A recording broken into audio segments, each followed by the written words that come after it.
Export बढ़ गई, तरसीलाते ज़र और आईटी एक्सपोर्ट में इजाफा हुआ। एक जत्थे को मंजूर नहीं कि पाकिस्तान तरक्की करे। कुछ लोगों को गम है कि मईशत संभल गई तो उनको कौन पूछेगा। वज़ीर आज़म शहबाज शरीफ की काबीना इजलास में गुफ्तगू, कहा ये लोग इसलिए मारधाड़ और हालात ख़राब करने की कोशिश कर रहे हैं कि जहां अफरा तफरी होगी, शोरो गुल होगा, वहां कौन सरमायाकारी करेगा। 2014 में ये चाहते थे कि पाकिस्तान मईशत पर कारी ज़रब लगाई जाए। डी चौक पर कई माह धरना दिया गया। 2014 में दुश्मन के जो नापाक अज़ाइम थे, ये उसका रेप्लिका है।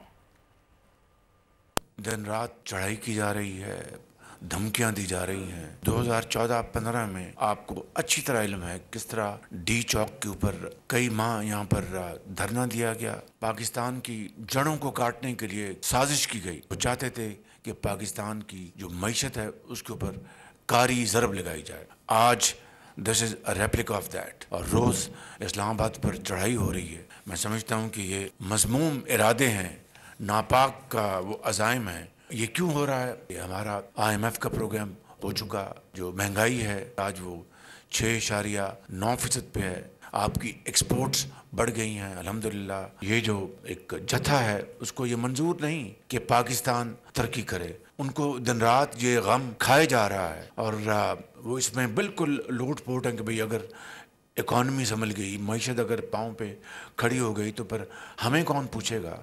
लिहाजा अपना ये बाजार गर्म करो।